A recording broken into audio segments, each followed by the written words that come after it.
a quien vamos a escuchar es a Maya Debowis, como decíamos hace un rato, la autora de Cine en Pijamas. ¿Qué te pasa ahora? Primero, estás en tu casa, estás en pijama, ¿sí? ¿Y qué te pasa ahora teniendo todo ese, tipo, esa escritura, esa investigación que ya sacaste en un libro con esta explosión de streaming para ver desde casa? Bueno, en realidad ya cuando el libro salió ya había habido una explosión muy, muy grande, ya había muchísima producción que era exclusiva del streaming, de Netflix, de Amazon, de YouTube, de Yahoo. Entonces ya de por sí había, digamos, una de las cosas que destacaba muchísimo del libro era como muchísimas obras que hoy tienen muchas dificultades de ser producidas, cómo a través del streaming podían un montón de directores no solo hacer cine o hacer series extrañas, sino también tener un corte final, el corte final que ellos deseaban, como tantos casos como pasó con Okja y como pasó con muchísimos casos en el cual lo que permite el streaming es jugar mucho con, digamos, se permite riesgos que el cine industrial para salas no se lo puede permitir. Entonces, a partir de ahí se puede jugar con espectadores, digamos, con lo que son los nichos, que es lo que se perdió muchísimo en la última década en los cines, ¿no? O sea, con la mayoría de tanques y de ir a lo seguro. Entonces, un poco de los temas que hago foco en el libro es ese, y en estos últimos años, desde que salió el libro, que fue fines de 2017, eso se triplicó, digamos, todo lo que es producción exclusiva de plataformas, tanto en películas, en series, en documentales. En documentales es increíble. Cuando escribí el libro no había tantos documentales como hay ahora, y que en los últimos años hubieron muchísimos que se volvieron dentro de las redes sociales tema en común, lo cual es particular porque, digamos, desde el cine, salvo algunos casos puntuales, se perdió un poco esta idea, salvo quizás, no sé, de Star Wars o alguna película, no sé, una película de Tarantino, pero se perdió esto de tener el mismo tema en común con la familia, con amigos, digamos, en general, de que no sea un nicho laboral o de algo en particular. Y esto lo trajo un poco ciertos contenidos exclusivos de plataformas, también como es el caso de,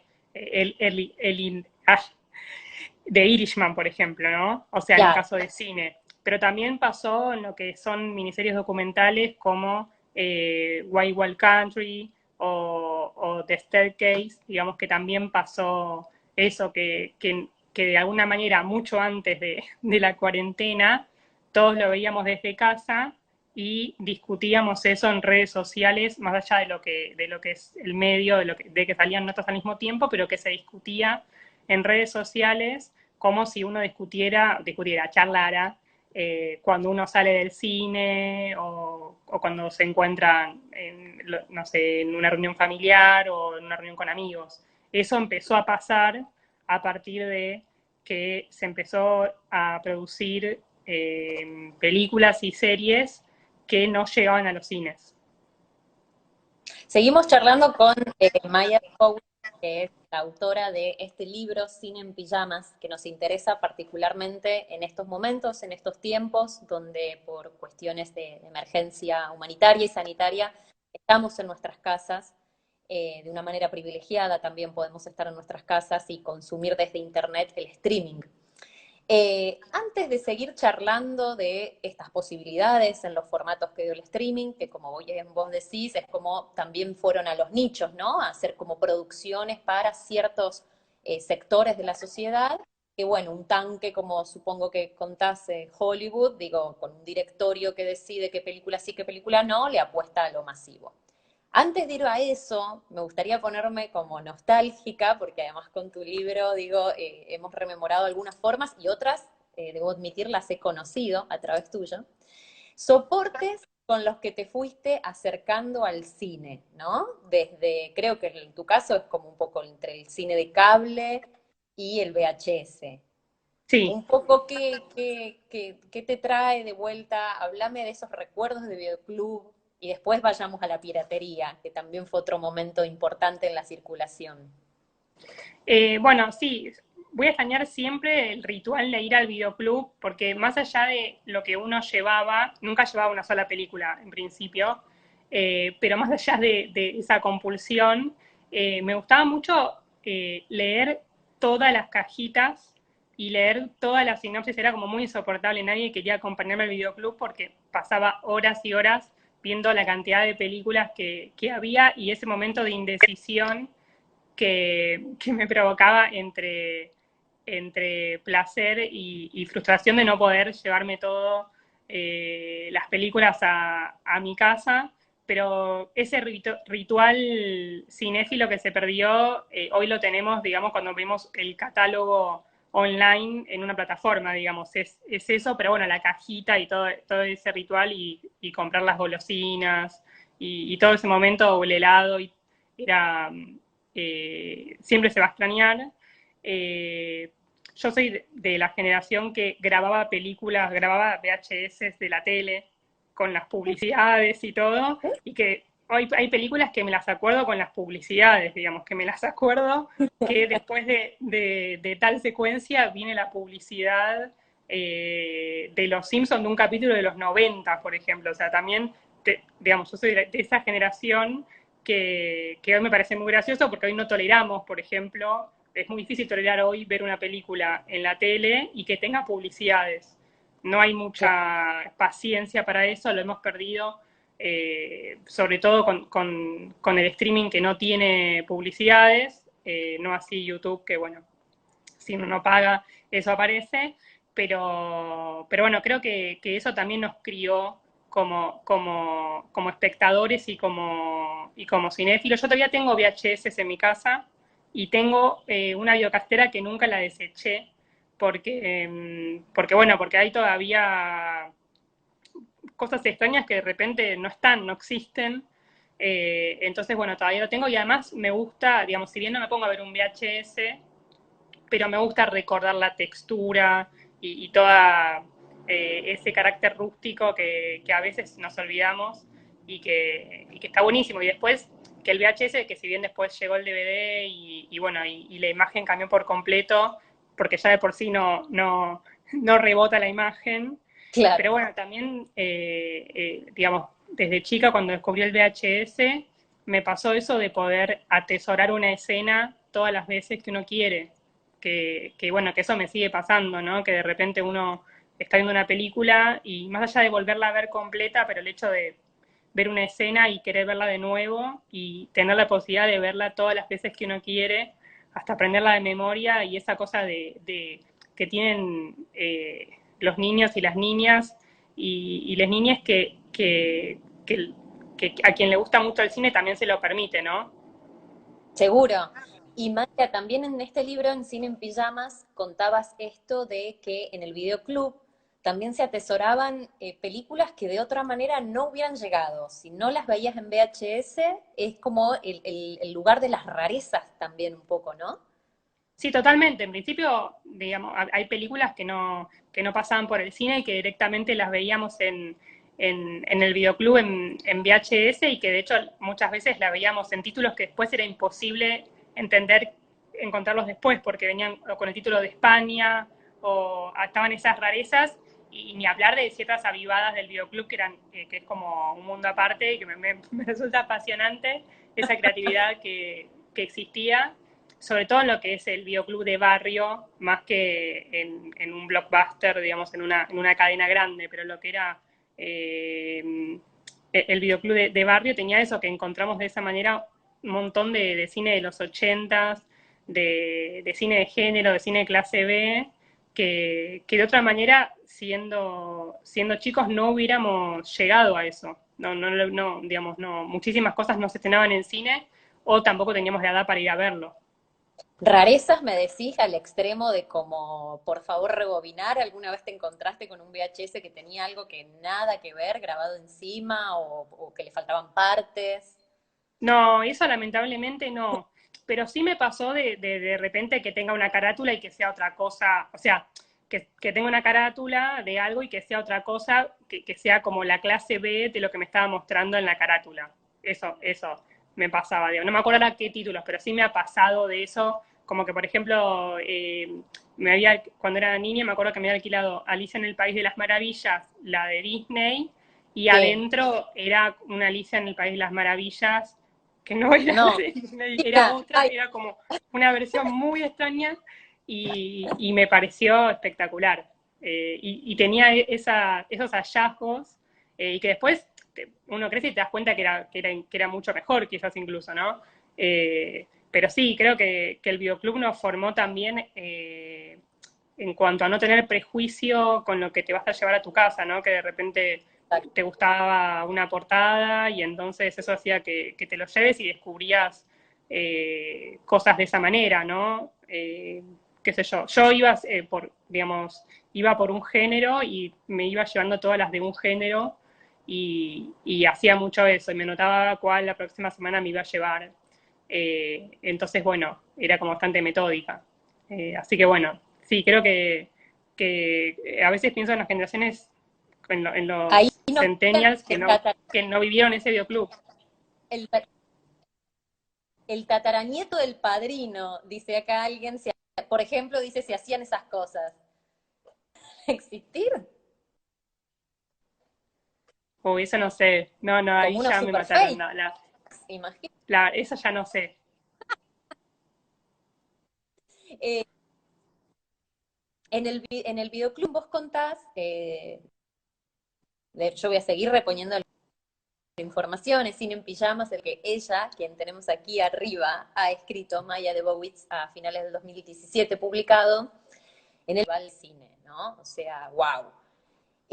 Pensémoslo ahora, ¿no? O sea, un par de años, tampoco tantos años después, decir, bueno, hoy, particularmente en este contexto, ¿tenemos o no tenemos la posibilidad de programar un festival de cine? ¿Qué es lo que pasa también con este exceso de películas liberadas y de información y de recomendaciones? También te lo pregunto como periodista, ¿no? Que recomendás películas y recomendás todo el tiempo cine para ver. Sí, creo que en estos días, digamos, tenemos la posibilidad justamente de ser nuestros propios programadores y mínimo hacer una película por día.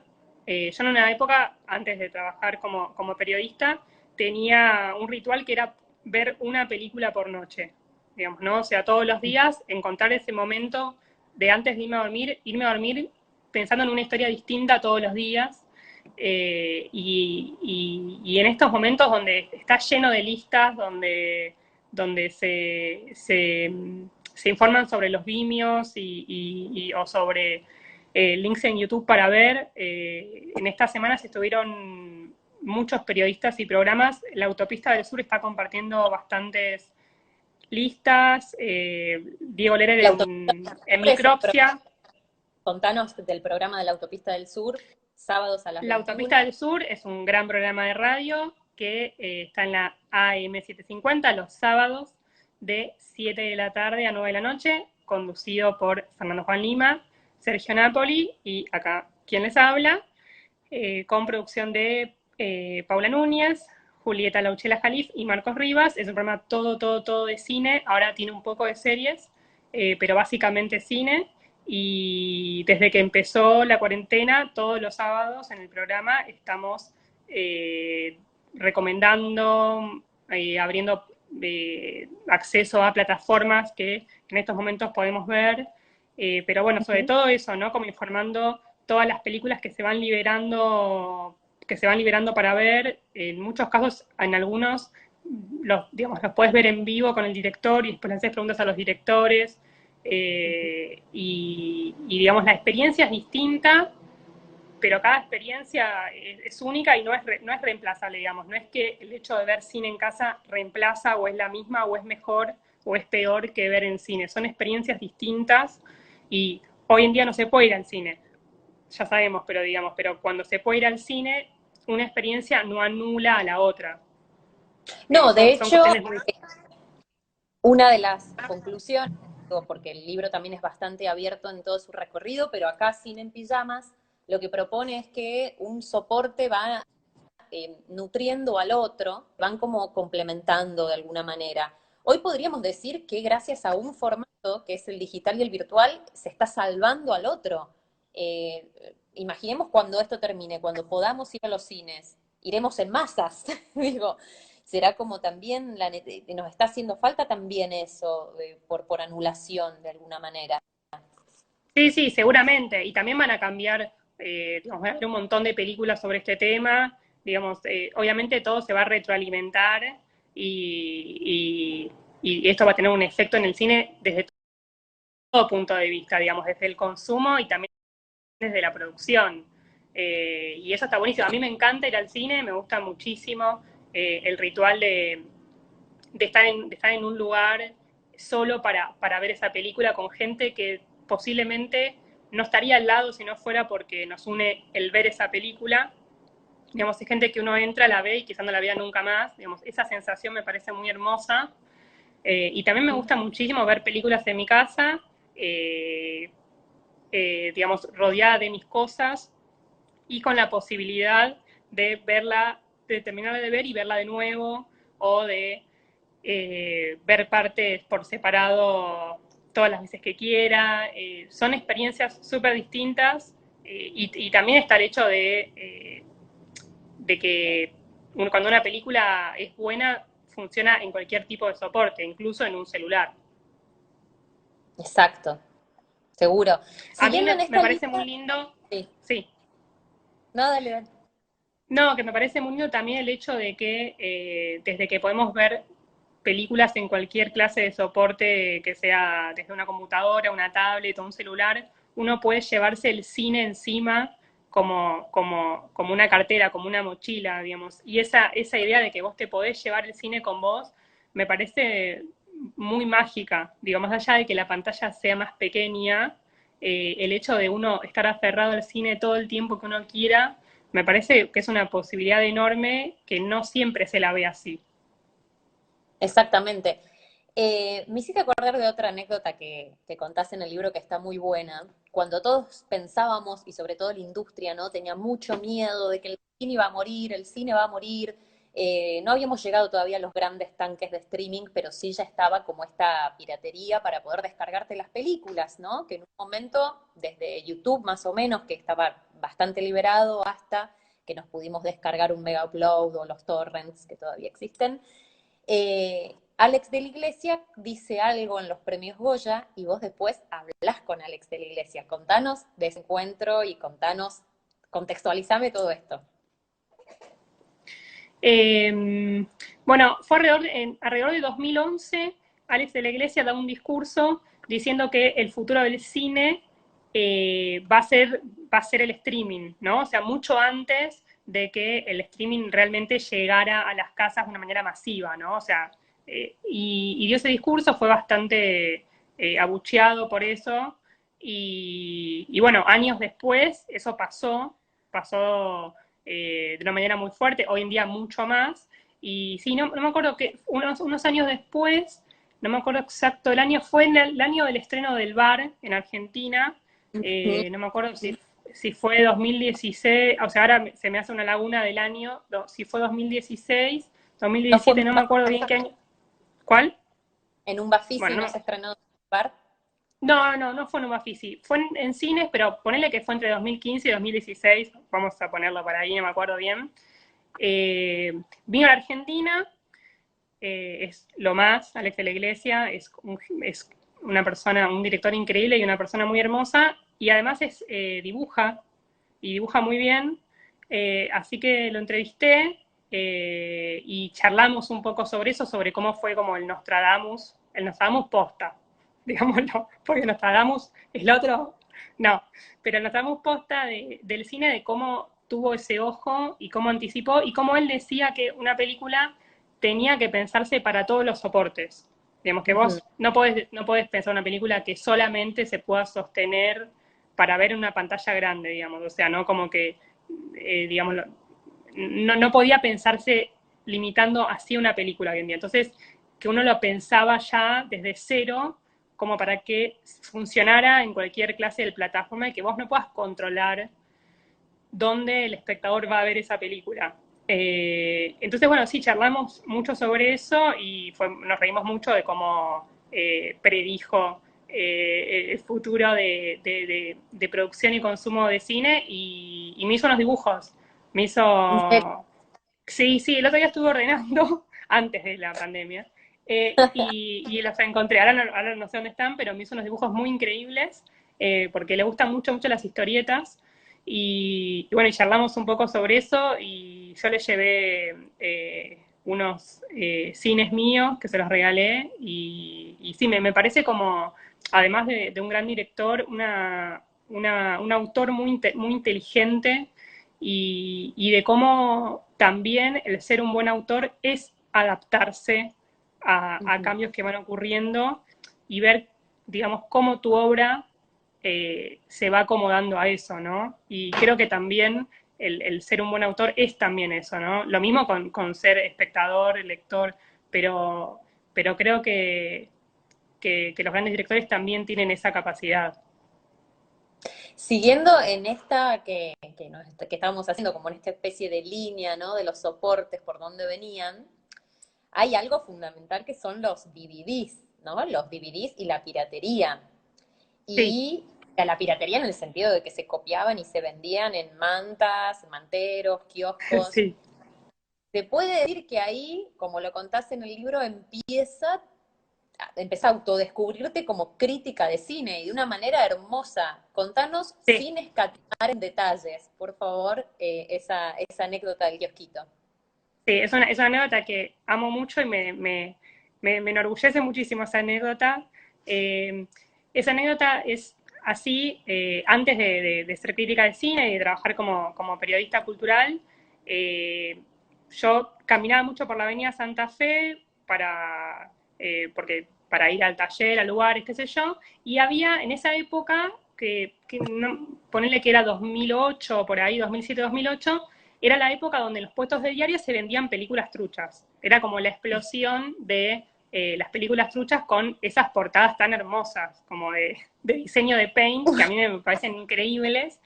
Y bueno, y en uno de esos puestos de diarios, en general tenían como, era como un blockbuster, pero en un puesto de diarios. Y tenía además como películas rarísimas, películas, qué sé yo, de Irán, películas de Finlandia, como películas muy extrañas.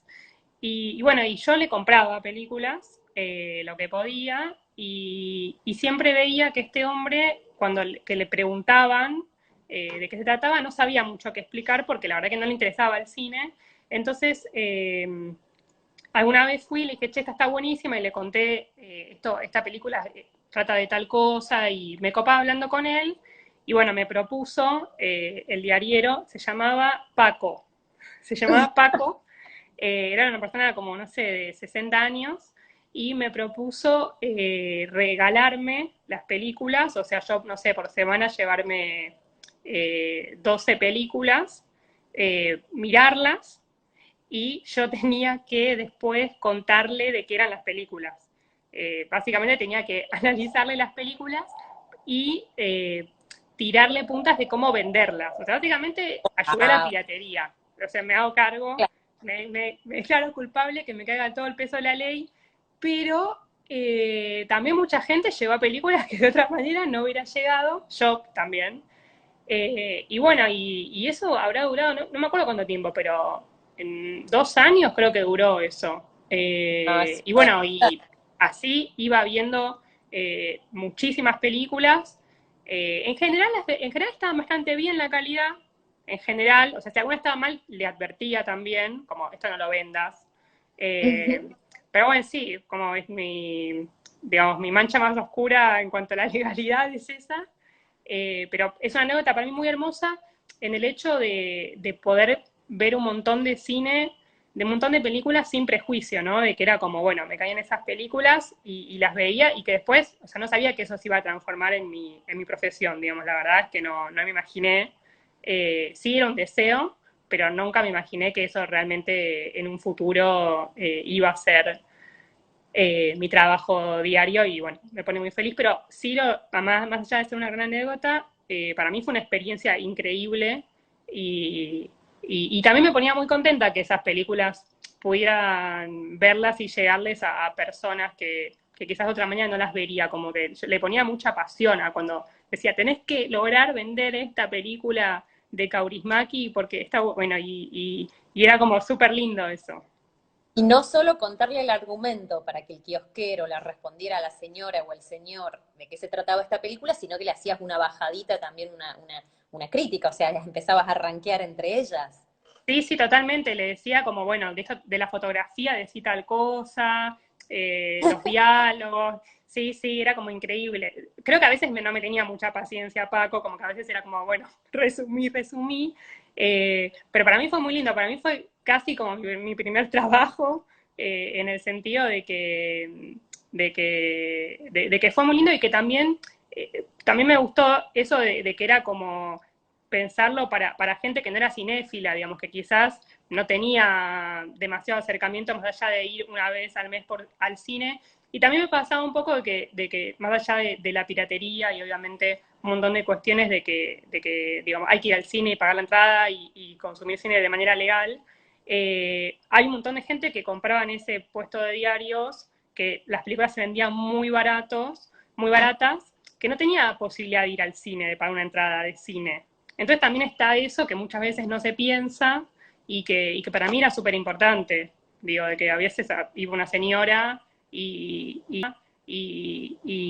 que vivía sola y se llevaba en esas promociones que hacían de, no me acuerdo, 5 películas por tanta plata y bueno, y de esa manera podía ver un montón de películas que quizás no las podía ver de otra manera.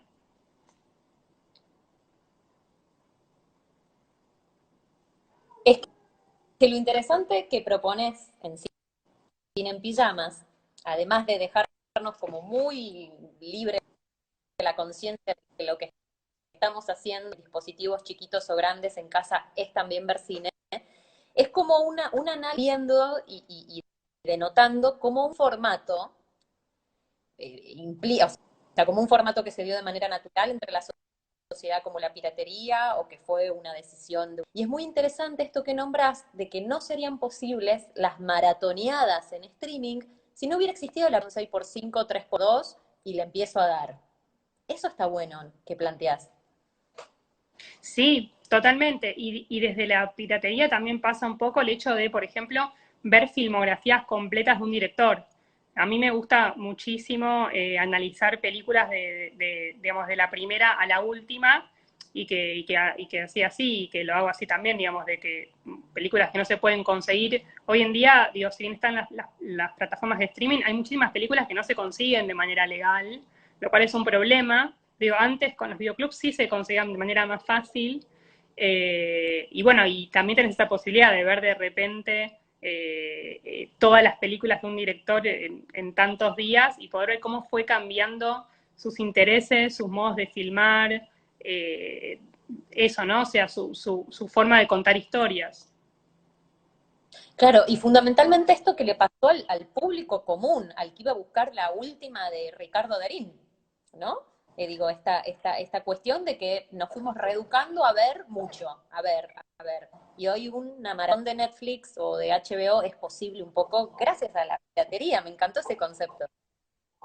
Totalmente. E incluso, bueno, en el libro muestro con números cómo en realidad todo lo que son los tanques no fueron afectados por la piratería. Digo, Avatar fue una de las películas más bajadas de la historia y fue una de las películas más vistas de la historia. No, los tanques realmente no, no fueron perjudicados por la piratería. ¿Por qué? Porque el que quiere ver Avatar en pantalla grande, en 3D, no la va a ver pirateada.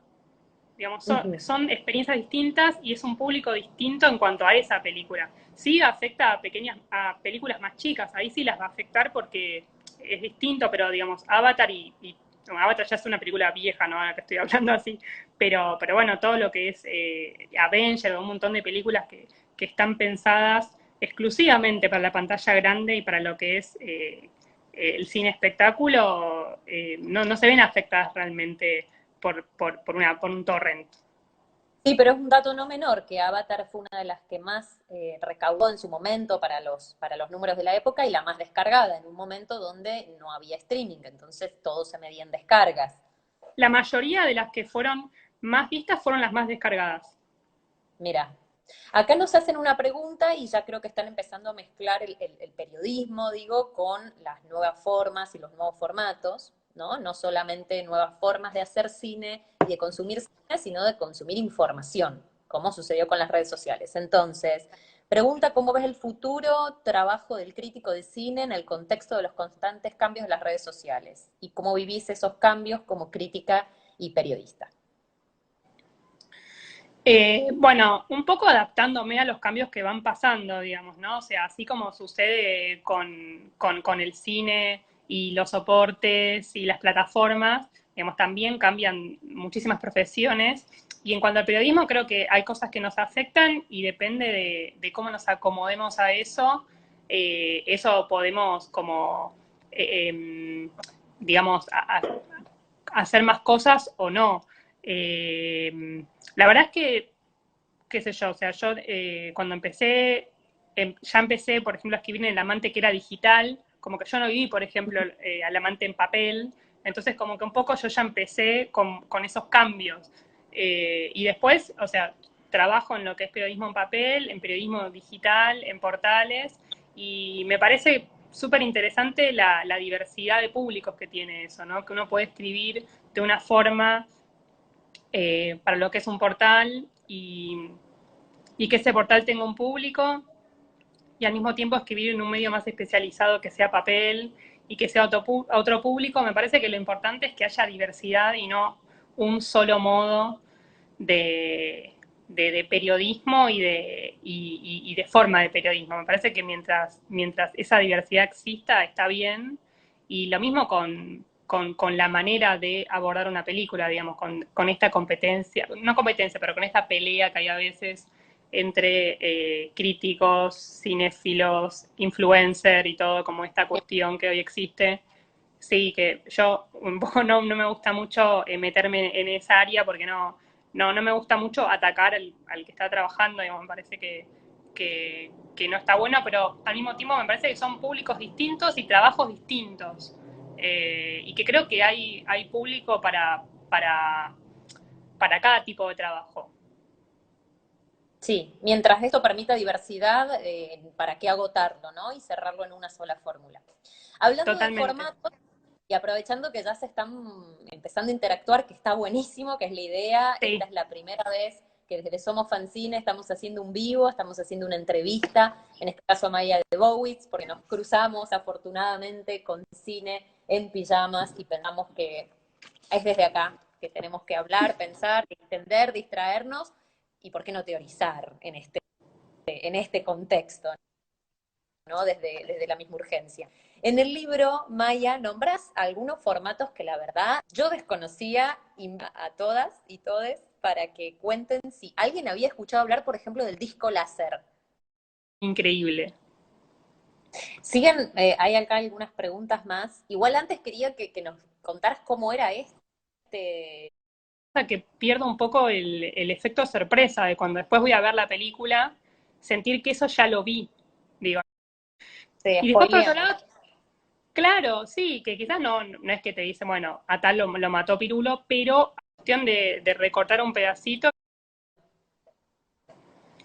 Sí, era como muy limitado y tenías que valorar mucho lo que estabas viendo, pero bueno, también pasaba, digamos, con el cassette y esas cosas, pero yo es solamente periodismo porque yo no, digamos, no viví esa experiencia, entonces No, claro. Sí, sí, sí. por eso es como que lo paso como muy por arriba porque no es algo que yo lo viví del hacer, pero sí hemos vivido el dar vuelta al VHS. Exacto, sí, también. O sea, los dos Acá VHS, nos los dos están DVDs. preguntando, por ejemplo, sí, porque la película pesaba más de la capacidad que en ese momento tenía el disco. Claro. Maldita, ¿qué opinas de que las grandes productoras cambien sus películas según la reacción de los fans frente al tráiler? ¿Se está haciendo esto?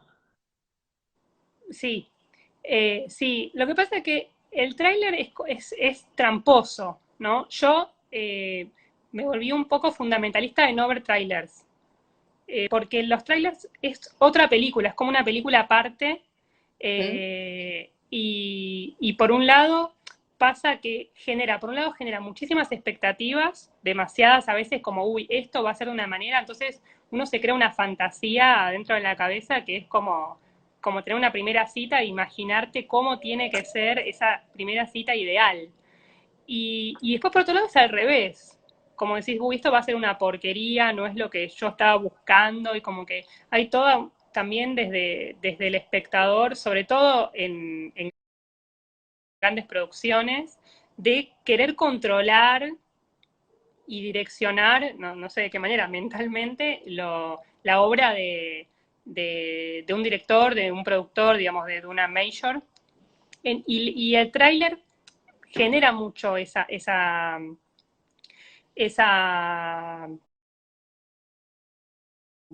psicosis del espectador. Y a mí un poco sí me pasa que a veces me condiciona el tráiler sobre lo que voy a ver. Incluso me pasa que pierdo un poco el efecto sorpresa de cuando después voy a ver la película, sentir que eso ya lo vi. Digo, ¿no? Es como que a veces el tráiler tiene como esa cuestión de recortar un pedacito y de descontextualizar una escena de una obra, de una narración. Entonces, eso hace que se lea distinto. No es lo mismo ver una escena descontextualizada de una narración que verla como parte.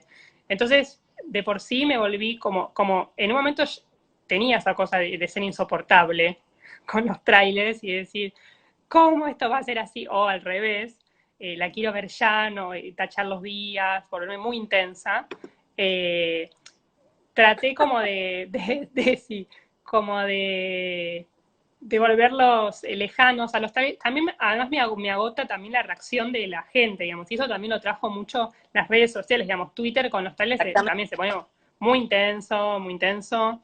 Y bueno, Estamos, estamos hablando de las videoreacciones a los trailers, o sea, sí, eh, si estábamos como alerta con por dónde iba la crítica de cine, bueno, ahora es una videoreacción, digo, hasta qué punto se está llegando hasta lo último de lo último y de inmediatez, porque ni siquiera es bueno, la película completa, es el tráiler y es filmarte a vos viendo ese tráiler y caras o después post ediciones, cortes, lo que sea, corte de youtuber, pero de eso estamos hablando, de las videoreacciones a un tráiler, lejos de una revisión a la película. sí, es que de hecho hoy en día está el tráiler del tráiler, digo, porque está, o sea, está la primera imagen, digo, Batman probándose la máscara, o sea, ya es como un nivel que Claro. está el tráiler de una canción, lo cual es como, me parece insólito que haya un tráiler de una canción, por ejemplo. Entonces, bueno, Porque también, dura un minuto, que es el soporte que permite Instagram, seguramente. O sea, hay mucho de total, eso pero bueno, también, de parte de una red social a otra. sí, pero bueno, Vender. también todo ese nivel de ansiedad me parece que hace que se pierda un poco la magia de ir en blanco, de ir en blanco, que también es una experiencia súper linda creo que también a veces uno no se permite dejarse de sorprender, ¿no? Como, y que pasa un poco eso a veces con ciertos trailers, y primero que tal es que te cuentan todo, digamos, de por sí, digo, pasa un poco que hay algunos que te dijeron todo.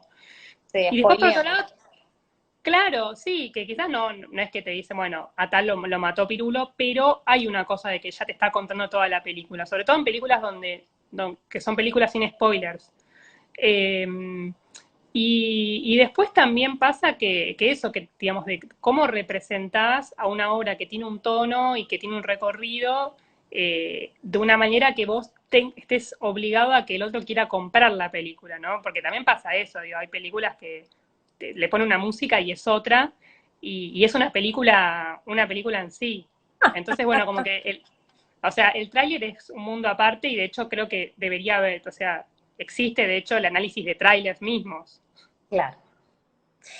Flor Delgado pregunta cuál fue el peor soporte y el mejor soporte. Y les propongo que mientras vos nos estás contando esta respuesta a esta pregunta, el resto de los que estamos acá, les invito a que escriban por qué soporte, por qué plataforma están viendo cine ahora. ¿Sí? Así de paso hacemos como una interacción de todos. Ya sabemos que estamos viendo en streaming, pero cuéntenos ustedes en qué plataformas se están viendo, mientras Maya responde en la historia mundial de los soportes, cuál sería el mejor y el peor. Eh, el peor, la verdad que no. no, o sea, el VHS me parece hermoso, pero bueno, a mí me gusta muchísimo analizar los planos fijos, me gusta mucho parar una película y poder ver la composición, las líneas verticales, líneas horizontales, qué objetos hay. Me gusta mucho poder hacer eso y el VHS no te lo permitía, más allá de que en general estaban todos los cabezales sucios de la videocasetera, pero más allá de eso, del trabajo que era limpiar todo, bueno, más allá de eso, eso limitaba muchísimo y cambió muchísimo el análisis cinematográfico a partir de que pudimos detener una imagen y poder eh, atesorarla y poder analizarla. Entonces, en ese sentido, el DVD y el Blu-ray trajo como eh, un mundo muy amplio de posibilidades para poder ver eso. Entonces, sí, en ese sentido, el DVD y el Blu-ray más, pero digamos como que me resulta más limitado todas las cosas que uno tiene que tener. Para mí ya el DVD es un soporte increíble en ese sentido, para poder analizar una película desde un lugar mucho más rico, más allá de lo que es la imagen. En este momento de obligado cine en casa, sociabilizar un poco esa información. Totalmente. Bueno, más allá de Amazon y Movie, que Movie tiene muchísimas películas extrañas por descubrir y está buenísimo descubrir películas que de otra manera quizás uno no se cruza. Está la plataforma de cinema argentino, que es increíble y tiene muchísimas películas argentinas también bastante extrañas y a veces difíciles de acceder.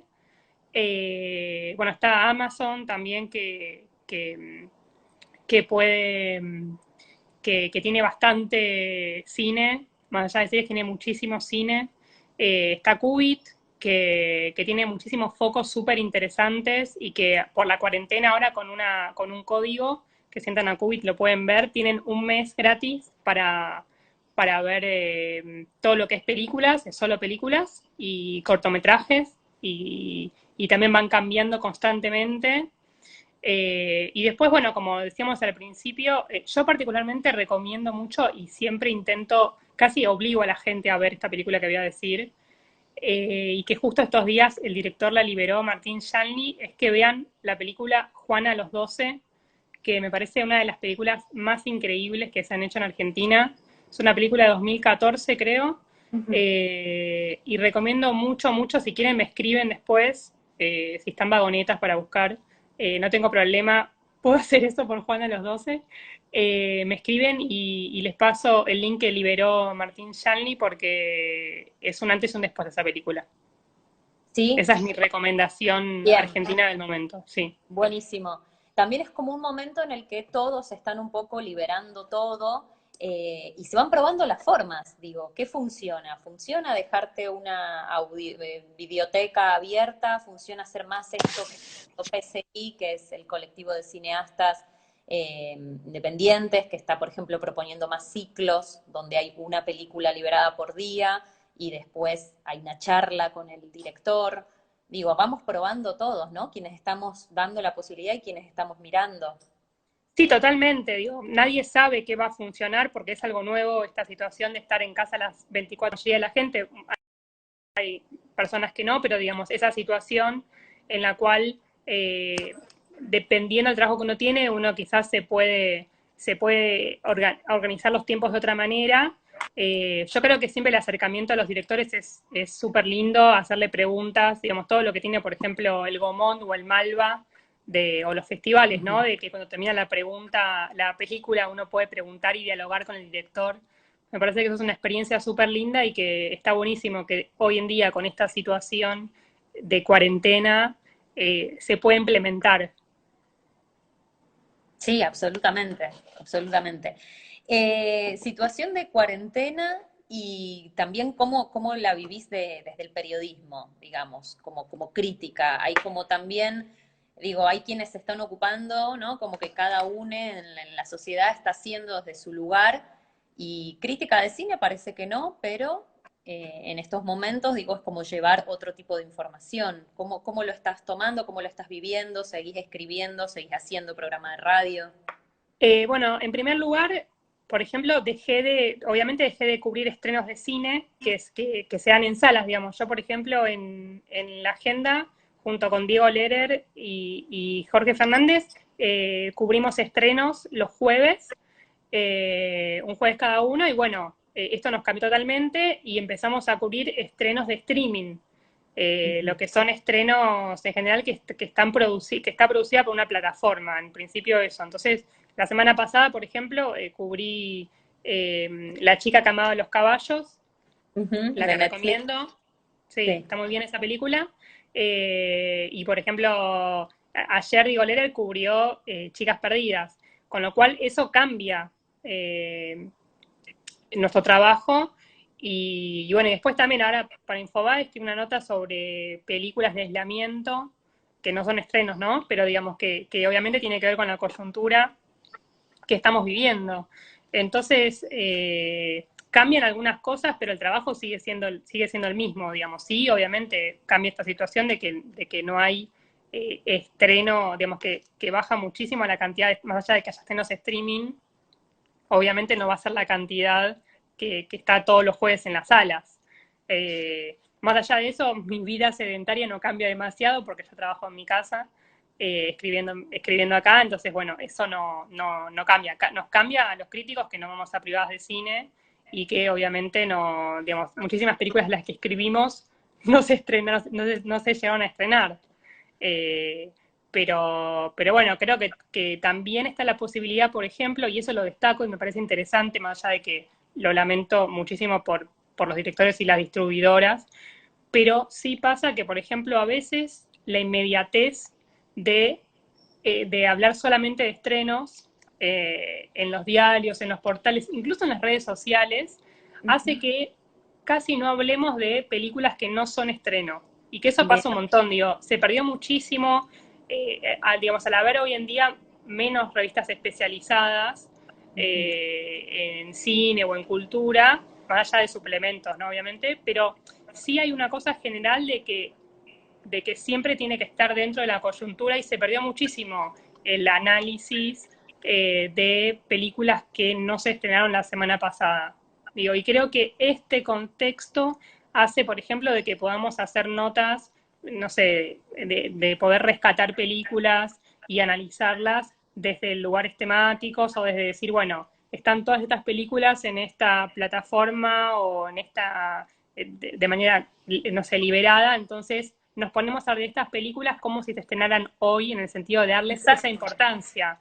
Y que a veces exacto. eso sí me da mucha pena, digamos, y que, digo, hoy en día hay muy pocos suplementos o espacios donde se pueda hacer. Yo siempre intento, a mí me importan muchísimo los efemérides y los aniversarios, porque es una Ujú. excusa para poder revisitar obras que de otra manera pasa eso que decía, digamos, de que no hay espacio para revisitarlas, que es algo que lo hago en todos los medios de trabajo, lo hago en la agenda, lo hago en Suplementos Hoy y lo hago en Infobae. Y estoy muy atenta, o sea, esto es medio de obsesiva, pero tengo un cuaderno y estoy siempre haciendo cuentas para ver, bueno, ahora cumpleaños, tal película, tal ¿Tenés serie, más o y menos en mente cuál sería tu próxima efeméride? Que igual sigue siendo válida en este momento, digo, más que nunca. Podemos hacer una por día también.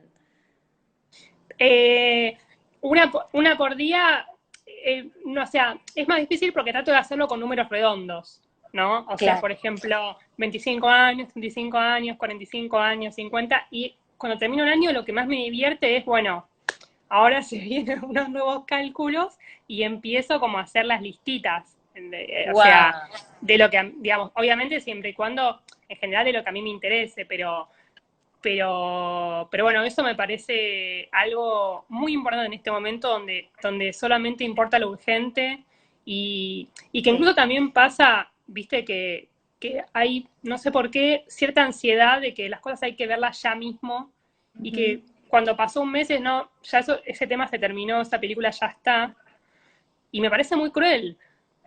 Me parece muy Eh, interesante eso en el sentido de que periodistas y críticos de cine están recomendando películas que dicen, che, mira, se me pasó Dry Martina, que está en Netflix, escuchaba los otros días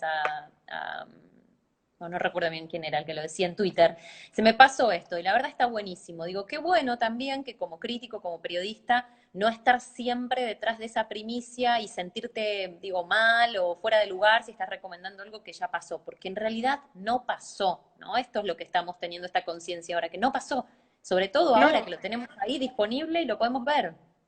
totalmente, o sea, las películas siempre son nuevas cuando las ves por primera vez, no importa de cuándo sean. Y de hecho, bueno, por ejemplo, en la TV pública está dando un ciclo de películas argentinas desde que empezó la cuarentena, todas las noches a las 10 de la noche, películas increíbles. Ayer dieron Marilyn, dieron Familia Sumergida, están dando películas increíbles y que está buenísimo, es una posibilidad, es una hermosa excusa para poder para ver películas que realmente de otra manera a veces en esto de la urgencia de ver lo que está en cartelera nos perdemos un montón de cosas y creo que eso sí le falta hoy al periodismo y que aparece, digamos, de costado y con pequeños permisos y creo que eso falta un montón y eso sí digamos, está, pero se le dedica como un espacio muy, muy, muy pequeño. Bueno, convengamos que no es por falta de periodistas ni de miradas, sino porque los grandes medios de comunicación lo único que necesitan es, digo, la noticia, digo, aplicar esta cuestión del último minuto también al cine e ir reduciendo también los nichos de real crítica adentro del medio, ¿no? Es una cuestión estructural. Sí, y de hecho, incluso, por ejemplo, ciertas redes sociales demostraron que no están así. Por ejemplo, en Twitter muchas veces pasa que se vuelve hashtag que están dando Terminator 2 en Canal 13, o sea, a ese nivel de pop, lo digo, no están dando Robocop en Claro. Canal 13 y se vuelve hashtag. Digamos, se vuelve hashtag de que está todo el mundo viendo Robocop 2 en el mismo momento, digamos, como que en realidad es una idea que no está un poco errada en el sentido de que se cree que no hay interés y no es así, digamos, y justamente Twitter lo muestran desde ese lugar o cuando suben una película también vieja, digamos, de no estreno a Netflix, también pasa eso. Bueno, justo vamos con esta pregunta entonces de Elo en relación a los públicos, ¿no? En relación si va a haber un cambio de consumo. A ver, Maya, con el acceso vía streaming, ¿pensás que la gente busca películas no comerciales? ¿Qué puede cambiar la relación del público y qué podés contarnos sobre las características del público del cine actual? O sea, si pudiéramos hablar de un público, yo creo que es más los públicos. Pero digo, vamos a cambiar, hay un cambio de consumo y cambiarán nuestros gustos. Creo que por ahí va la pregunta. Sí, yo creo que justamente lo que pasa hoy es que por suerte está mucho más diversificada la oferta de películas por fuera de lo que es la sala de cine, salvo excepciones como distribuidoras como Materia Gris, que trae películas extrañas que pasan por festivales. Digamos, hay obviamente distribuidoras que apuntan a otras películas, pero que muchas veces se les dificulta llegar a grandes salas. Pero más allá de eso, creo que hoy en día lo que tenemos son películas, quizás gracias a que existen las plataformas, son justamente películas para toda clase de nichos. Digamos, me parece que tenemos en ese sentido, a diferencia de hace algunos años, no de hace 50 años, pero de hace algunos años, películas, qué sé yo, donde hay hoy en día quizás ciertas películas al cine son difíciles de que lleguen, a diferencia de los 70, por ejemplo, ¿no? O sea, o que haya violencia, o que haya escenas de sexo, o que se traten todo lo que es temas de diversidad sexual, digamos, de que, digamos, más allá de hoy en día de cierta corrección política, que a veces solamente queda en la corrección política y un poco se nota, pero creo que es eso, digamos, que se pueden hacer un montón de propuestas que de otra manera sería más difícil, sobre todo en lo que es documentales, que muchas veces es más difícil que se estrenen en cines o que perduren en el cine, digamos, en el Gomón, por ejemplo, no pueden estar más de una semana aunque le vaya bien. Entonces, en todo lo que es documental o miniserie documental, me parece increíble que exista eso. Y me parece bueno, y de hecho es una de las cosas que mejor funciona. Y ni hablar en lo que tiene que ver con el campo de animación. digamos, sacando a lo que es Pixar, Disney, DreamWorks, todo lo que es lo major, es muy difícil que llegue a los cines y que se produzca animación. Y lo que es streaming, hay ahora como un renacimiento de lo que es cine, no, digamos, serie, digamos, todavía digamos, están los canales de televisión, pero aún así hay como una explosión de series y películas de animación que de otra manera sería más difícil que existieran. Y que creo que eso es gracias a estos canales y que la animación y los documentales es lo que más se mira en streaming. Claro, sí, algo Es que lo, por ahí el cine o las grandes productoras, los tanques, no nos estaban ofreciendo por una cuestión de estadísticas, sí, y que sobre si todo tenemos la... en que era de una sola manera, digamos, Exacto. o sea, es la película de Pixar, la película de DreamWorks, digamos, es una sola clase de animación. Cuestión que demuestra entonces un poco que si nos dan la posibilidad de elegir, elegimos. Digo, sacando un poco el Totalmente, punto de que no, de que a tanta información vamos a seguir siempre viendo lo mismo, bueno, no, parece que no. totalmente, es mentira que la gente no quiere ver eso. Lo que pasa es que no, digamos, no se le da las opciones ni es eso básicamente. Algo que está buenísimo, seguimos charlando con Maya de Bowie, Cine en Pijamas, es el libro que disparó toda esta charla, este experimento que estamos haciendo por primera vez de Somos Fancine y agradecemos un montón a quienes están acompañando. Algo que planteas desde el comienzo, ¿no? Esta relación entre el sistema de producción y el sistema de circulación, es decir, cómo consumimos cine, y las estéticas propias de las películas, ¿no? Digo, si una cosa influyó a la otra. Y te quiero preguntar sobre dos casos puntuales, ¿no? Cuando Netflix decide convocar a dos directores de renombre, en el caso de Cuarón y en el caso de Scorsese, para hacer Roma, por un lado, y El Irlandés por el otro. ¿Qué pasó ahí? ¿Qué fue lo que estuviste pensando, elaborando, viendo al respecto? Bueno, en principio fueron dos grandes eventos, lo cual fue muy extraño porque fue como un gran estreno, pero que en vez de suceder en salas, sucedió en streaming. Y si bien el irlandés tuvo ese paso por el cine, que no me acuerdo cuánto tiempo duró, pero que estuvo creo entre 1 y 2 semanas, no recuerdo bien, en un solo cine, bueno, o en un par de cines, digamos, si bien fue esa gente a verla en cine, digamos, habría que hacer el experimento de cuánta gente hubiera ido al cine y cuánta gente la vio en streaming, digamos. De por sí hubiera sido un público distinto seguramente, entonces, más allá de la cantidad, quizás hubieran sido personas distintas, con lo cual el experimento no tendría sentido desde ese lugar, desde la cantidad. Pero sí, a mí me pareció muy impresionante cómo se vivió, como se estrena Star Wars, digamos, pero una película de Cuarón o una película de Scorsese, que además Scorsese en las últimas películas en cine digamos, no había tenido una gran convocatoria. Y eso me parece muy, muy impresionante. Que me parece que no tanto Cuarón, pero sí Scorsese, que algunas no habían llegado a cine y que se abra esa puerta me parece muy impresionante. Incluso en Scorsese, en el irlandés, digamos que tenía efectos digitales para Scorsese, lo cual también es bastante revolucionario eso, digamos, toda esa sangre digital y esos rejuvenecimientos digamos, de que se codee con esa modernidad me parece de una grandeza enorme de Scorsese, y también eso, digamos, de que se volvió, apenas salió tanto Roma como el irlandés, se volvió tema de conversación de todo el mundo por semanas. Ujú. Digamos que volvimos a hablar todos de la misma película. Sí, y algo en relación a que por ahí el formato en el que estamos viendo la película haga o produzca algo en la película misma, ¿no? Porque pensando en la duración y en el tiempo, fueron dos películas particularmente largas, o sea, digo, que superan el promedio de la hora 45, 2 horas, que más o menos, digo, en promedio puede ser una película. Entonces también digo, usuarios acostumbrados a ver y detener y parar y levantarte, conozco mucha gente que quiso tener el ejercicio en el caso del irlandés, que sí estuvo 2 semanas en sala, de decir, no, la voy a ir a ver adentro de una sala porque si no me desconcentro, 3 horas y media o 3 horas 45 creo que dura la película.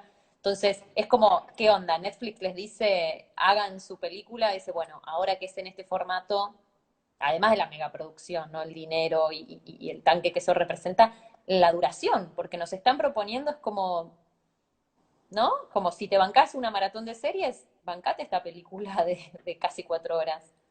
Por un lado está eso y por otro lado está también de que a partir de que todo lo que es el cine de superhéroes y cine mainstream alargó muchísimo sus tanques, digamos. Eso viene también desde la primera Avengers o antes, que hacían películas de 3 horas y cuarto digamos, también sucedió con un par de Tarantino, pero digamos, ya empezó como en esa época, digamos, fue un poco un coqueteo entre un lado y el otro, digamos, de que era como, bueno, en esas películas que eran de cine, paga la entrada porque esta experiencia dura 3 horas. Digamos, no vos estás pagando 3 horas de experiencia.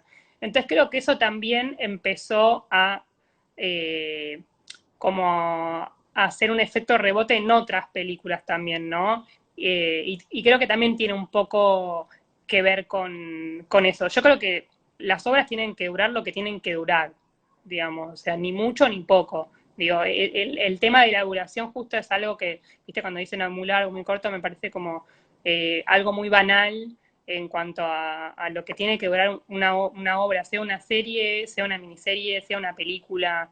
Digo, creo que también hoy en día hay mucha impaciencia, viste, como de que te dé un estímulo ya mismo, y que pasa un poco con eso, que leo a veces incluso en la crítica, viste, de que una película es aburrida, digo, son eh, como, eh, no sé, reacciones que me llaman la atención, digamos, el aburrimiento no hay lugar para el aburrimiento. Después te pueden pasar otras cosas, te puede parecer una película que sea mediocre, que sea mala, pero no el aburrimiento o la lentitud o eso. Y por otro lado, el hecho de ver una película en tu casa no tiene que cambiar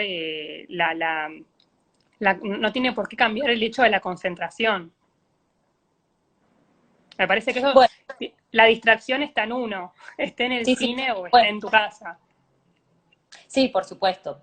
Siempre sabemos que es más fácil prender y responder un mensaje en tu casa que en una sala. Digo, hay una cuestión de códigos de convivencia que están buenísimos, que por lo menos te ponen ahí un parate. Totalmente, totalmente.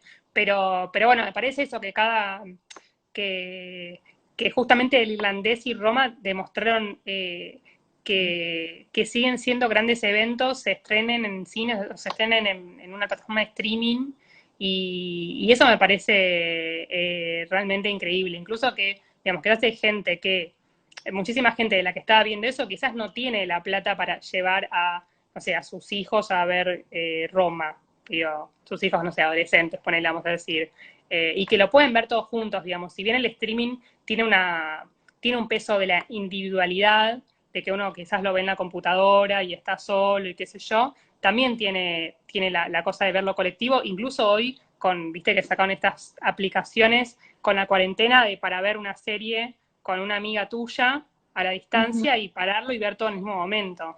Digamos, creo que Contame, también se van.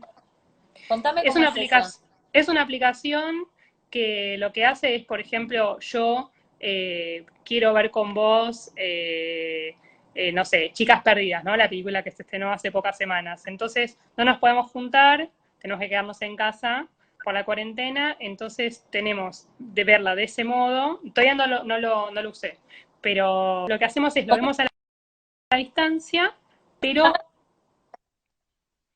no me acuerdo ahora cómo se llama. Después ahí la buscamos. lo digo, sí, ahora no me sale, porque me acordé justo recién. Pero bueno, tiene eso, tiene esa posibilidad de que lo vemos a la distancia, pero juntas. Y Claro. juntos, juntes. Y eso me parece increíble, me parece hermoso, sobre todo porque, digo, lo podés ver, qué sé yo, con un familiar que vive en Francia, ¿no? Digamos, esa cuestión de que, de nuevo, que el cine te acerca a gente que está lejos, digamos. Y esa situación me parece hermosa. O sea, si en algún momento la industria le seguía quedando un poquito de miedo en relación al streaming, que esta es ya la respuesta definitiva de que incluso te está salvando la vida. ¿no? O sea, porque ante la imposibilidad de concurrir a un cine, existen todas estas alternativas y fomentan el consumo y mayor circulación de películas. Eso sí, o sea, eso más que nada en cuanto al espectador, ¿no? O sea, como en cuanto a los números de la gente que está produciendo, prefiero no opinar porque realmente están en problemas con esto que está pasando, entonces tampoco quiero decir algo que no es porque me van a matar productores y distribuidores y tienen razón, porque obviamente sí los perjudica esta situación, pero bueno, digamos, es una emergencia sanitaria, excede cualquier tipo de, de deseo y necesidad en cuanto. Pero bueno, digamos, sí es cierto de que estas semanas estaría buenísimo que un montón de gente pueda ver películas y ponerse al día con deudas, no ponerse al día con cero, sino con deudas que uno tiene, de ver por primera vez cosas y de revisar cosas, ¿no? Y que está lleno esta semana. El Pampero Cine subió casi todas sus películas a YouTube, y así hay muchísimos ejemplos. Diego Levy liberó su gran documental sobre Juanse, que es increíble, que también recomiendo. Pero la verdad es que está lleno de películas y si bien está bueno ver las cadenas nacionales y ver cómo va cambiando todo, yo los primeros días estaba como, yo soy bastante de ver televisión y analizar los medios y estaba como viendo mucho y en un momento dije basta, como me estaba como ya intoxicando mucho y empecé a ver más cantidad de películas, cosa que yo por mi trabajo no, a veces no veo tanto como quisiera porque miro pero también tengo que escribir un montón. Entonces empecé como yo también, como una espectadora, a ver más películas y la verdad es que te cambia el estado de ánimo, te cambia la mirada sobre las cosas, te cambia la mirada sobre la cuarentena. Digo, ya de por sí eso, ¿no? Y la ficción, digo, sea cine, o sea literatura, o sea historieta, lo que sea, siempre te cambia la mirada de ver el mundo. Digo, y este es un re buen momento para poder acercarse a conocer películas, a conocer directores o a conocerlos mejor. Yo soy media hincha, pero siempre recomiendo agarrar un director y ver todas las películas que hizo, incluso las malas. Para mí, uno de las malas películas aprende un montón de cosas. Si existen las malas películas, ¿no? Pero si se las puede determinar de esa manera, que era algo que decía Herzog. Herzog decía de que se aprende mucho más de las malas películas que de las buenas películas. Pero bueno, más allá Son de desafíos Herzog, porque ahí se ven ¿qué? los hilos. La película es mala porque se están viendo los hilos, el mecanismo, entonces se aprende también. Totalmente, y que uno se hace preguntas, ¿no? ¿Por qué esto pasó? Si no debería haber pasado, ¿por qué esto está, por qué ponen esta música? ¿Por qué me siento así? ¿Estoy llorando porque pusieron esta música o porque la escena es conmovedora, ¿no? Y uno se empieza a preguntar cosas y se saca eso de, digamos, del pensamiento o sentimiento automático, ¿no? Está bueno preguntarse cosas cuando uno ve algo. Digo, más allá del disfrute, a mí lo que me parece re lindo de una obra es hacerse preguntas. Definitivamente, bueno, Maya va a dejar seguramente sus tres recomendadas, se lo vamos a pedir porque todo este material lo vamos a editar y después lo vamos a estar compartiendo también en redes y quien más quiera. La frase final del libro, sin leer mediante, o sea, es como, porque la verdad me dejó como un poquito de piel de gallina.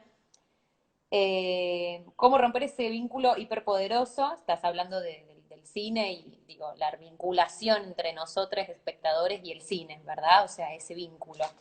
Solo el día que llegue el apocalipsis, entre lluvias de sangre y tormentas de fuego, los cines dejarán de respirar y tal vez ni siquiera. Es como wow, ¿no? Porque realmente tal vez ni siquiera. Digo, acá estamos y es en ese vínculo que nos seguimos preguntando y vinculando y relacionando y dándonos respiros y dándonos alternativas. Bueno, hoy es en streaming, hoy es esto, pero está. Sí, un poco también ese final tenía que ver con que el cine es mucho más grande, abarca mucho más que una sala de cine. Y primero que van a existir las salas de cine, digamos, no me parece que vayan a desaparecer, sobre todo porque cuando falta algo, a veces es lo que más un espectador busca, digamos, ¿no? Digamos, pasa un poco eso, que la otra vez también, no me acuerdo, en una entrevista también lo dije, que es que, por ejemplo, digamos, cuando desaparecieron las revistas en papel de cine que casi no hay, y que uno extraña eso y es como, bueno, no, ya está, no, nadie la compra la revista en papel, eh, sale, ay, se me fue, obviamente ahora se me fue el nombre de lo que quería decir, pero bueno, ya me va a venir lo que quería decir de una revista de cine que está ahora y que es increíble y que uno, bueno, la reserva y luego, luego te la mandan y es como para mí uno de los grandes proyectos que están ahora. No me sale ahora el nombre y no puedo creer, pero bueno, ya me va a salir en cualquier momento. Pero me parece que eso, que a veces cuando falta algo, es justamente el nicho que aparece, ¿no? Exacto. Digamos, y que pasa eso. Y con respecto al cine, ese final del libro tenía que ver con eso, con que a veces se piensa el cine como el cine físico, digamos, como el lugar físico, y el cine es algo mucho más grande que eso, como lenguaje, y no es solamente eh, un soporte y, y un espacio físico. Sí, sí, sí. Acá nos comentan, por lo que estábamos hablando recién de los fenómenos, Historia de un Sí, ahí está, matrimonio, para un segundo. Gracias, Sprecher Polvin. La vida útil, quería decir. Muchas gracias. La revista de la vida útil, que me parece un ah, proyecto increíble, me parece una revista fascinante. Si pueden, búsquenla, búsquenlos en Instagram, en Twitter, en todas las plataformas, porque la revista que están haciendo es realmente increíble. También esta revista de cine, pero bueno, ya estaba, también me gusta mucho, pero La Vida Útil me parece un proyecto súper ambicioso y al mismo tiempo que están a la altura de lo que se plantean. ¿en qué sentido? ¿Es un proyecto que ahora se empezó a liberar? ¿Cómo era que lo No, estaban no, no, relacionando? no, no sé, no sé si han liberado revistas, pero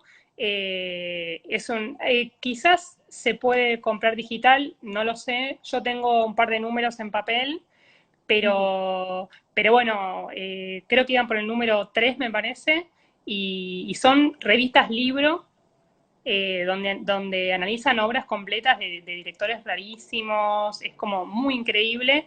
Y sí, tiro el dato de que, después si quieren pregúntenme, pero Pablo Conde, el gran querido Pablo Conde, había puesto páginas donde estaban liberadas, por ejemplo, todas las revistas del Amante,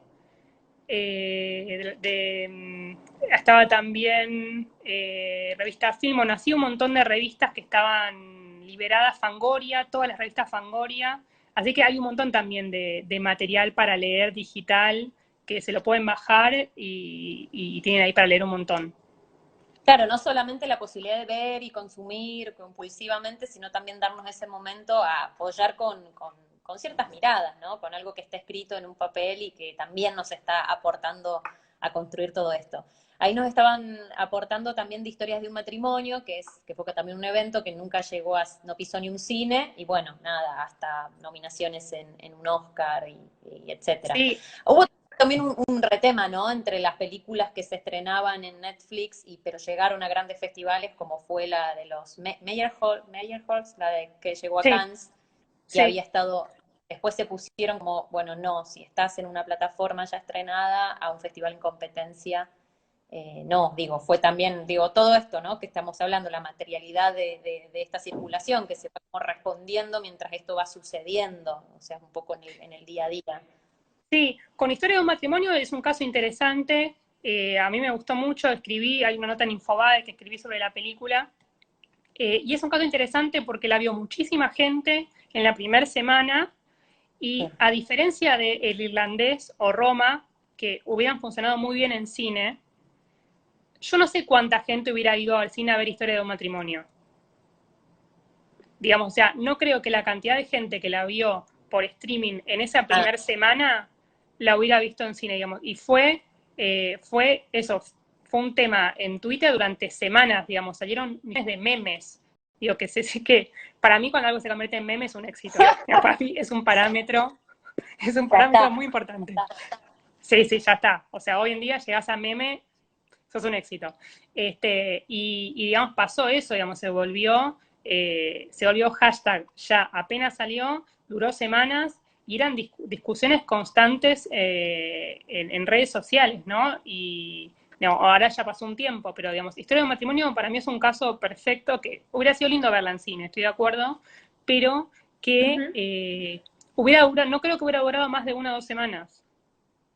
claro. Tiene Y algo que después, ver digamos, también que Netflix sí, te la propone en tu página de inicio prácticamente, o sea, también hay como digo, obvio. una, ¿no? Hay una discriminación en lo que yo quiero que veas, por coincidencias o no, digo, muchas veces yo a mí me sorprendió porque eso le aparecía a usuarios muy distintos entre sí en sus perfiles, estaba Historia de un matrimonio, entonces es como también difícil de escapar, digo, hay una propuesta. Sí, sí, o sea, era una apuesta muy grande, ya de por sí, entonces, bueno, ya además, eh, Noah venía ya de hacer de Meyerowitz, digamos, de lo que vos decías, y que ya había funcionado bien 2 años antes, creo, no me acuerdo. Entonces, era una apuesta como muy fuerte de por sí ya por los actores y digamos, ya sabía que iba a funcionar. Pero bueno, sí, a mí me sorprendió, digamos, cómo explotó. No pensé que iba a ser como un tema de conversación que dure tanto y que además se fue pasando como de boca en boca, porque las redes sociales se lo dieron bastante ese boca en boca que antes se daba Claro. después digamos, las semanas siguientes a los cines, entre en los bares, en familias, en amigos, se volvió en las redes sociales eso, y la conversación que las charlas que había en las mesas se volvieron en redes sociales con gente que uno no conoce. Sí, sí, exactamente, claro. Para ir redondeando un poco, estamos hablando desde las 6 de la tarde con un pequeño corte por cuestiones técnicas, pero la verdad es súper interesante, aprovechando la malla por este libro, por Cine en Pijamas, que releyéndolo un poco ahora, digo, tiene como información y mucha contención en lo que también es ver el cine en tu casa, a personas que también están pasando la cuarentena solas o solos, entonces es como una mirada teórica con mucho corazón adentro. Contanos 3 plataformas por las que podemos ver streaming, digo, por lo que podemos en este momento, más allá de todos los directores y productoras que nombrabas que están liberando sus películas, que después vamos a dejar esos links a mano también, plataformas, a donde PIM, supermercado o videoclub. Bueno, pueden ver en Cubit TV que entrando por ejemplo, Twitter o Facebook, pueden ver el código que pusieron ahora sobre la cuarentena, que tienen un mes gratis para ver un montón de películas. Incluso prepararon como un foco que es para ver películas en cuarentena. Ujú. Así que tienen un montón ahí. Después, bueno, Netflix, obviamente, que a mí todo lo que son películas producidas por ellos y series producidas, hay un montón que me parecen muy increíbles, sobre todo lo que es documental y animación, me parece muy impresionante. Amazon tiene muchísimo también de lo que es producción propia y tiene una semana gratis, como para aprovechar una semana. Cinema argentino, que también lo dije que tiene muchas películas argentinas muy buenas. Está Movie. Eh, Movie, no me acuerdo ahora bien cómo, creo que tiene unos días gratis, pero no me acuerdo bien, Sí, pero es muy depende. económico. Sí, sí, Sí, sí, son 200, alrededor de 200 pesos y te dan 7 días gratis. En su momento también eran 30. Si nunca lo tuviste, creo que son 30 y después si no ya son 7, pero sí, son 200 pesos al mes también. exacto. Le quiero responder a Marco Bechis. Está en ebook, Cine en Pijamas, está en ebook. Digamos, hoy en día no es muy apropiado y es casi imposible comprarlo en papel en el sentido que uno no puede salir y no creo que, digamos, está el libro en librerías, pero está desde el Ay, se principio. cortó ¿Cortó? demasiado para esta. El director, bueno, la gente se sigue uniendo, pero me parece como que podemos ir cerrando. Bueno, o no, qué sé yo. También contar que recibimos como un empujoncito para esto, no sé si tenés a mano tu copa, Sí, Alejandro Fadel, que que lo bueno, vi por ahí. que En un estuvo momento lo por vi acá. ahí. En un momento Que, pasó. que recomiendo mucho, Muere, Monstruo Muere. Sí. la última película que hizo, que es increíble, increíble. Así que busquen la manera de verla, porque Es increíble, yo le pregunté, Alejandro Fal es un director de cine, ¿no? Argentino, que bueno, que tiene muchísima carrera, trayectoria, que también hizo algo con Pampero, ¿no? Que está El amor sí, parte uno, que esa está liberada. Muere Monstruo, muere por una cuestión de derechos, pasa mucho eso también, de las distribuidoras, no puede liberarse. Es una gran película que seguramente cuando todo esto pase se va a volver a ver en el cine porque también es esa experiencia, ¿no? Digo, es como totalmente. bueno, todo esto venía por Bodega del Azul de Mendoza, que digo, nos ofreció ahí una botellita de vino y estamos haciendo envíos a domicilio, así que muy importante, pueden hablar con el director de cine de vinos, que digo, puede resultar muy bien también. Maya, contanos bien entonces cómo podemos hacer para leer esto desde casa, sin en pijama. Bueno, pueden comprarlo digital en ebook, así que búsquenlo porque se vende desde el minuto uno como ebook.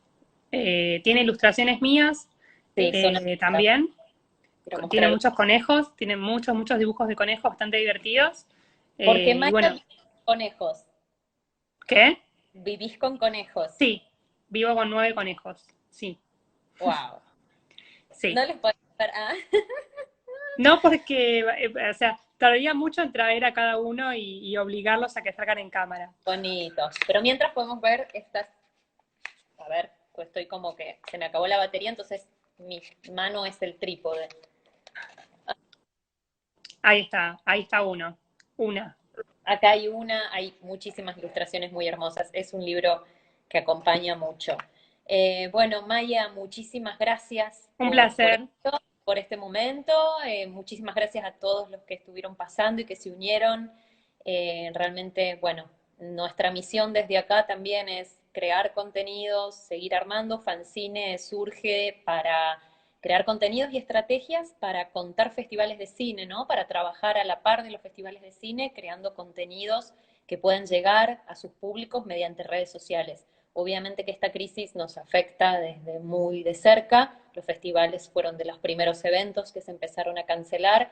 Nuestra manera de solidarizarnos con eso y de aportar es siguiendo en la creación del contenido y en ¿no? en la consolidación de ese público para que, bueno, para pasar el momento, ¿no? Para aportar desde el lugar que más o menos podemos aportar a que esto, quienes podemos estar en casa, realmente estemos en casa, ¿no? Y después salir con todo a todos los festivales del mundo, porque nos da tantas, muchas más ganas ahora de seguir trabajando ahí. Así que Totalmente. Amaya, Sí, no, una sola nada, cosa más que mientras hasta que vuelvan los festivales, hagamos los festivales en casa, digamos, cada uno en su sí, casa, recomienden películas, me parece que es un momento súper lindo para eso. Recomiendo sigan la página de la Autopista del Sur, que es el programa de radio, y donde estamos todo el tiempo compartiendo las películas que están liberadas y recomendando todo el tiempo como una manera de acompañar. Así que bueno, recomiendo también eso. Y como última cosa, quería tirar un par de nombres de directores que está bueno investigarlos un poco buenísimo. en estas semanas. Una es una directora que se llama Nicole Holofcener, que me parece una directora increíble, que siempre alguno vio una película, pero están todas increíbles las películas de esa directora.